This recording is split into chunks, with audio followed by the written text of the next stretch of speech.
If Premiere Pro isn't rendering your entire work area, here's how you can troubleshoot and fix it effectively. Start by identifying if a specific clip is causing the issue.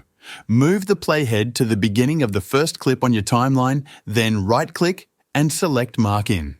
Next, move the playhead to the end of that clip, right-click again and choose Mark Out. Press Enter to render it. If the clip renders successfully, it's not the problem. Do that with all the clips until you find the one which is not rendering. Now to fix it, move the problematic clip to another video layer on the timeline and try rendering it again. If the issue persists across multiple clips, copy your entire timeline. To do this, select everything on the timeline, then copy it next. Go to the top menu, click File, hover over New, and select Sequence. Choose the same preset as your original sequence to ensure compatibility.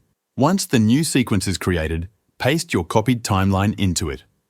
After pasting, try rendering the work area again by pressing Enter. This new sequence often resolves any hidden timeline or sequence-specific glitches, allowing the rendering process to complete without issues.